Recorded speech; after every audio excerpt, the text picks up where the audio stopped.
I expect this cold email campaign to generate me at least $30,000. Today, I'm going to show you exactly how I built this campaign inside of Clay using principles I learned from Sun Tzu. I call it the art of scaling. Now, how would Sun Tzu go about generating leads and generating sales calls? Now, Sun Tzu said, "He will win who, prepared himself, waits to take the enemy unprepared." And victorious warriors win first and then go to war, while defeated warriors go to war first and then seek to win. So what does all this mumbo jumbo mean? Basically this: an unprepared person is a prospect with a problem. And you, a prepared person, is someone that fits a solution exactly to that person's problem, but also calls out their problem to show your awareness of how problems may present themselves in a lead, in a prospect. So what does that look like in practice? It's all about answering the why you, why now. When a prospect reads your email, they need to see that you know their current situation, and that's the reason you're presenting them with your solution. You know that they are unprepared. They also need to see outsized effort. Outsized effort is you showcasing your research about them. This can go hand in hand with the why you, why now and the reason for you contacting them, but it can also be added on top in really, really clever ways. Then finally, you need to provide value, a ton of value, because you need to prove that you're not just another schmuck sending them an email. All of this combined helps you stand out in the inbox and increase deliverability dramatically, which we'll highlight later.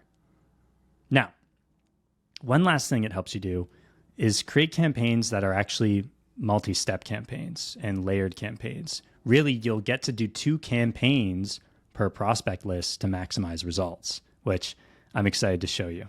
Now, what does this look like in practice? And what does it look like when you actually do this? So first of all, where did I get this list? And by the way, I spent over 4 hours preparing this list, so you understand how important prospecting is when it comes to creating copy that's going to convert. Prospecting is actually the foundation of everything with cold email, and really, preparation is the foundation of any good marketing campaign. So I started with a list from GetLacta. I scraped that. I threw it into Apollo. This is going to be super quick. I sorted by specific locations. I fired that into a search for accounts for founders and C-suite. And from founders and C-suite with, marketing or operations focused positions, I pulled that into this list of founders. And because remote work is a big thing, and because companies' jurisdictions don't necessarily equal where they operate in as, the contact location of the individual, I didn't care about where the individual was based. It's all about where the company is based. So this is a list of companies between 5 and 200 employees. And it's a list of founders. I also have a list of sales leaders that I will be marketing to as well from these companies, but it's going to include an entirely different campaign. And that's why it's good to be extremely niche with your prospecting. Campaign should be on a position to a specific type of person, type of employee, revenue scope, employee size, et cetera, and we'll go through it here. So I double verified the list starting with ICPs. I validated it again to make sure the emails were good with debounce, because Apollo does not give you great validated emails. And then I went on to my first step of enrichment. The first step is to identify if the company is B2B or not. I'm not going to sell cold email to a B2C SaaS company, so I need to remove those from my list. Now, it used to be a hard thing to do, but thankfully, using AI and Clay, we can get ChatGPT to review the company description and identify whether or not this is a B2B company. I find this is like 99% accurate, just for reference. From there, I enriched people from the company and their LinkedIns. And the reason I enriched their LinkedIns is because I want to find out if these people are first-time founders or not. Now, this is going to be part of a secondary personalization for secondary campaign angles within my sequence. Like, you can create personalizations that are unique for every email you send in your sequence. Don't waste effort. Don't waste lead lists. This is going to make you a much more attractive option in the inbox. So I filtered for a list of objects on their LinkedIn to find out if their bio or their experience, references founder more than once. From there, based on the number of results, I can make an assumption about whether or not they're a first-time founder or not. From there, we move down and we start our really heavy-duty personalizations. Here, I'm calling out what they do based on their website. And I'm doing it in 2 different ways for 2 different campaigns to test which one is better, okay? So one is based off their company description, which does a good job, but often has a bit of a long output. And one is based off their company homepage, which is generally a little bit simpler because it's marketing materials. I usually like to scrape the homepage, but this takes a lot of GPT power and time. So if you want to save on the time, you can do the company description. From there, I filter it in and tell GPT to structure the information and output it in a way that matches a specific style of line to reduce variance. Variance is important to reduce, and you want things to be templated for AI because it's really good at filling in the blanks, but once you let it get creative, it gets messy, and you don't want to review all these lines. So this creates really accurate solutions. Looks like you provide real-time data management asset solutions. Kind of cool. Then I'm formatting these to make them a little less rigid. I'm removing capitals, I'm adding periods, and I'm just doing that with a variety of if-then statements created by AI. Next comes the second tier of personalization, where I want to know and make an assumption about the types of people they sell to, because this proves my competence as a cold email person. So instead of doing it all and manually going through the entire list, instead I'm enriching their company description using AI and getting it to make an assumption about who they might sell to based on their product.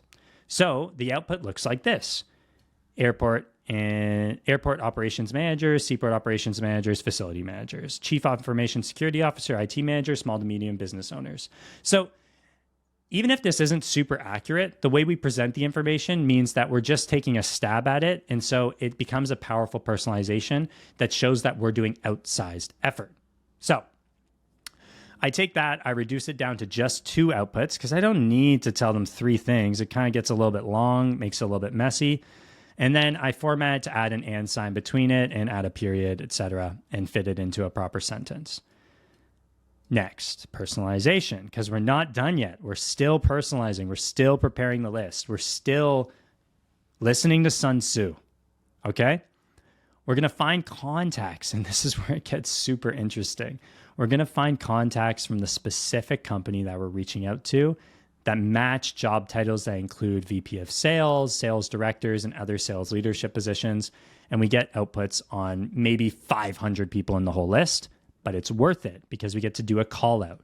We get to call out the fact that we know who's their sales leader on their team. So what does that look like in practice? It looks like this. We get a line about the positions they're targeting. We get a line about who they are as a business. So looks like you provide real-time data management asset solutions. Ended up falling down the rabbit hole and figure you may sell to airport operations managers and seaport operations managers. And then using that person, we have one more personalization in the first email. Not sure if Celine is handling this on your team, but do you have a strategy in place for capturing customers via cold outreach? So you can tell me, but what that does is it gives you an opportunity to answer the why you, why now, why you're reaching out right now. Gives you a chance to present that they may or may not have a problem and get them thinking about it by doing a call out.